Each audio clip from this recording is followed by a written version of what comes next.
यार वो दुकान नहीं थी, देखिए बिरयानी की फ्रेंचाइज थी ये, वो नहीं था ठेले पे बिरयानी लगा के उसको मैं दे दूं। और तब नहीं, तब ये चीज़ थी नहीं ना उसकी, तब तो एक्टर भी नहीं था। तब आपको लगता नहीं था कि फाद मुस्तफा के अंदर में स्किल है ये वाली? नहीं, वो नहीं लगता था कि इसमें होगा। हालांकि हम प्रोड्यूस करते थे ड्रामा वगैरह, कभी इसने कहा नहीं कि मैं इस तरह से ये काम करूँगा। तो हमने कहा चलो बिजनेस में डाल देते हैं उसको। तो एक हमें फैमिली जानने वाली थी जिसका प्रीमियम बिरयानी के नाम से था, तो उसे फ्रेंचाइज मैंने लिया। अब फाद मुस्तफा आपको कहते हैं कि देखें बाबा आप नहीं करने वाले थे, मेरे साथ मैं यहाँ पहुँच गया। माशाल्लाह अच्छी बात है ना, देखो उसकी अपनी सोच थी और उस सोच में वो कामयाब हो गया। ठीक है, अब आप मुझे बताएं ड्रामा आपने देखा है? पूरा कोई एक भी एपिसोड मैंने छोड़ा नहीं उसका ड्रामा। कैसी एक्टिंग लगी आपको फाद मुस्तफा की? भाई कमाल है ना उसकी, मुझे क्या, ये तो पब्लिक है, ये जवाब है ना उसका। आपका नजरिया तो अलग होगा ना इस बात के। नहीं, मेरे नज़रिए में तो ये है कि वो माशाल्लाह बहुत अच्छा आर्टिस्ट और नेचुरल आर्टिस्ट है। दर्शक मेरे साथ मौजूद हैं जो कि फाद मुस्तफा के वालिद भी हैं, इनसे बात करते हैं। अस्सलाम वालेकुम सर जी। वालेकुम सलाम जी। कैसा लग रहा है everyone is rooting for Fahd Mustafa?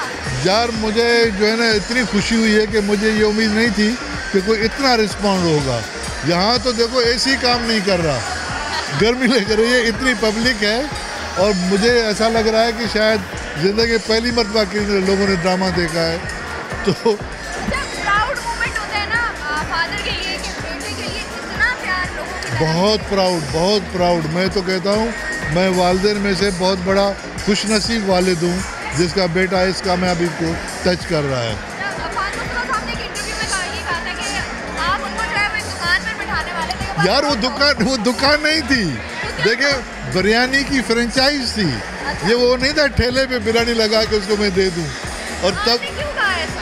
नहीं, तब ये चीज़ थी नहीं ना उसकी, तब तो एक्टर भी नहीं था। तब आपको लगता नहीं था कि फाद मुस्तफा के अंदर में स्किल है ये वाली? नहीं, वो नहीं लगता था कि इसमें होगा। हालांकि हम प्रोड्यूस करते थे ड्रामा वगैरह, कभी इसने कहा नहीं कि मैं इस तरह से ये काम करूँगा। तो हमने कहा चलो बिजनेस में डाल देते हैं उसको। तो एक हमें फैमिली जानने वाली थी जिसका प्रीमियम बिरयानी के नाम से था, तो उसे फ्रेंचाइज मैंने लिया। अब फाद मुस्तफा आपको कहते हैं कि देखें बाबा आप नहीं करने वाले थे, मेरे साथ मैं यहाँ पहुँच गया। माशाल्लाह अच्छी बात है ना, देखो उसकी अपनी सोच थी और उस सोच में वो कामयाब हो गया। ठीक है, अब आप मुझे बताएं ड्रामा आपने देखा है? पूरा कैसा कोई एक भी एपिसोड मैंने छोड़ा नहीं उसका ड्रामा। कैसी एक्टिंग लगी आपको फाद मुस्तफा की?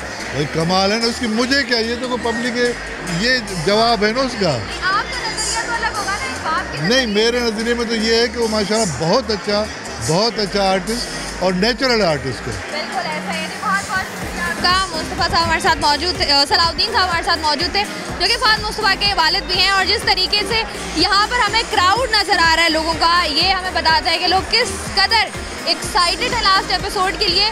चंद और लोग भी यहाँ पर मौजूद हैं, उनसे भी ज़रा क्विकली बात कर लेते हैं। वालेकुम अस्सलाम। ठीक आपने ठाक। कितने कैरेक्टर्स किए हैं आज तक, उसके बाद ये वाला कैरेक्टर करना, इतना पॉजिटिव कैरेक्टर, कैसा लगा आपको करके? सबसे पहले ये बताइए।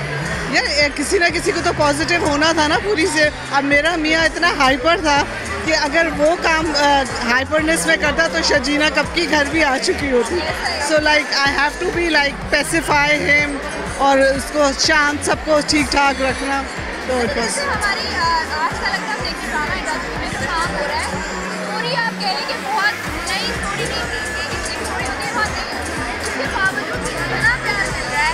What is the reason? पता है स्टोरी नई नहीं थी लेकिन उसका जो एग्जीक्यूशन था वो कमाल का था। अगर आप डिटेल्स देखें, छोटी छोटी डिटेल्स हैं जो बहुत ही ओरिजिनल है, तो बस वही कामयाबी है। क्या काम नहीं सकता? हाँ। Thank you so very much, all the very best. यहाँ से ज़रा मज़ीद आगे बढ़ते हैं, चंद और लोगों से बात करते हैं।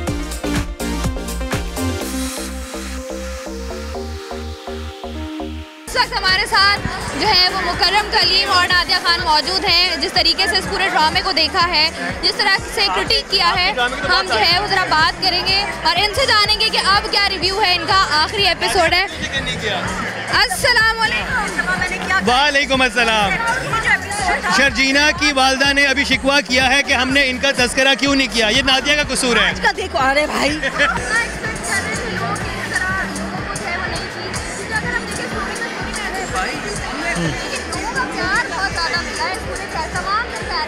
आई थिंक अगर मैं कभी तुम की बात करूँ, इट्स अ सिंपल स्टोरी, लेकिन ये वो स्टोरी थी जिसे सब लोग रिलेट कर सकते हैं और उसी वजह से हर एक के दिल में उतरती चली गई और बहुत सादा और सिंपल अंदाज में जो एक जज्बात होते हैं एक न्यूली वेड कपल के, वो बहुत खूबसूरत तरीके से उन्हें दिखाया। नादिया आप इधर आइएगा, वो ज़रा बड़ा इंपॉर्टेंट सवाल यहाँ पे चल रहा है कि सवाल ये है कि इतनी सिंपल कहानी होने के बावजूद ये इतनी लोगों में क्लिक क्यों किया कभी मैं कभी तुमने? एक्टिंग, डायरेक्शन, स्क्रिप्ट सब परफेक्ट था। इसमें कहीं आप कोई फ्लॉ निकाल नहीं सकते हो ना, कुछ है ही नहीं। एक ऑफेंसिव लाइन नहीं, एक कोई बकवास चीज़ नहीं कि आप कहें भाई ये क्यों डाली है। ब्यूटीफुल, सब ने अपना काम बड़े पैशन ईमानदारी से किया है। ये बिजनेस वेंचर नहीं था, ये दिल का वेंचर, इसलिए मुझे आदत है इसको देखने की ना। देख के बाद लाओ मेरा कहाँ है नन को, मेरी निम को लाओ।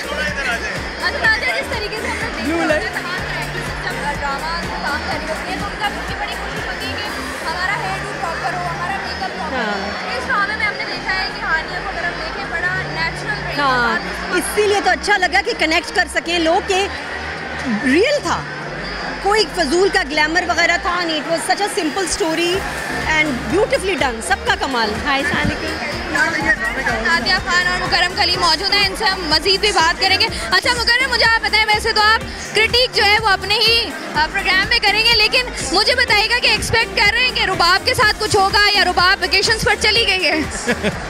देखिए, जब आप किसी के साथ बुरा करते हैं, होना तो बुरा चाहिए, कारमा इसी का नाम है। अभी देखते हैं राइटर कहाँ लेके जाते हैं, इसीलिए हम एक्साइटेड हैं कि आज की जो एपिसोड है उसमें क्या रुबाब का अंजाम हो पाता है कि नहीं हो पाता, शर्जीना मुस्तफा आपस से मिल पाते हैं कि नहीं पाते। तो यही वो वजह है कि यहाँ पे सब लोग इससे इंगेज हो गए इस वाली स्टोरी से। अब ऑब्वियसली हैप्पी एंडिंग कि हाँ कि अच्छा हो सब कुछ, और जो इन्होंने 7 स्टेजेस ऑफ लव है जिसके एंड में डेथ आती है वो वाला सीन ना हो, तो यही सब दुआ कर रहे हैं, क्योंकि अगर वो हुआ तो फिर तो बहुत तमाशा लगेगा सिनेमा के अंदर। बहुत बहुत शुक्रिया, मुकरम हमारे साथ मौजूद थे। यहाँ पर और भी बहुत सारे सेलिब्रिटीज़ मौजूद हैं, उनसे भी बात करेंगे। मज़ीद ज़रा थोड़ा सा आगे बढ़ते हैं। इसको बात करने के लिए हमारे साथ सैयद आतिफ साहब मौजूद हैं, इनसे बात करते हैं। अस्सलाम वालेकुम। वालेकुम अस्सलाम। सबसे पहले तो मुझे बताइएगा कैसा लग रहा है, इतना अच्छा रिस्पॉन्स, इतना प्यार मिल रहा है लोगों का, एक्सपेक्ट किया था आपने? इतना ज़्यादा नहीं किया था, because it was my first experience to work with bank. बहुत अच्छा लगा काम करके, और डेफिनेटली बदर भाई ने जिस मेहनत के साथ काम किया है वो लोगों को नज़र आया।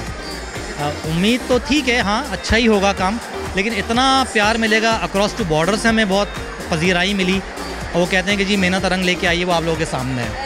और मुझे ये बड़ा वो मिला कि जी मुस्तफ़ा को अमीर मैंने किया है, तो वो मेम्स भी बहुत बनी, शायद आपने देखी हो, लेकिन बहुत अच्छा लगा मुझे, लोगों ने बहुत मोहब्बत दी। फ़ाद भाई से तो बहुत शानदार था, बड़ी हेल्प की उन्होंने मेरी हर लिहाज से, बिल्कुल जैसे हम दोस्त वाला होता है कि नहीं इस तरह नहीं इस तरह, क्योंकि मेरे ज़्यादातर सीन उन्हीं के साथ थे, तो बहुत सपोर्ट किया। उस सपोर्ट की वजह से डेफिनेटली मुझे पजीराई भी मिली और मोहब्बत भी मिली। बिल्कुल, इतनी बड़ी तादाद में लोगों का आना, ग्रैंड फिनाले देखने, तमाम टिकट सोल्ड आउट हो गए हैं, तो मुझे बताएं वो एक्सपेक्ट किया था? उस वक्त तो हमें ये भी नहीं पता था कि ग्रैंड फिनाले शायद सिनेमा में लगेगा, ये तो बहुत बाद में जाके हमें पता चला, लेकिन ये अंदाज़ा नहीं था कि सारे टिकट सोल्ड हो जाएंगे और लोग इतना रश होगा, इतनी मोहब्बत मिलेगी, तो अच्छा लगा। वाला है ये मैं अभी नहीं बता सकता, आप हमारे साथ चल के देखिएगा, सबको सरप्राइज़ है, थोड़ी देर में मिल जाएगा। बहुत शुक्रिया sir, all the very best, बहुत बहुत शुक्रिया आपका।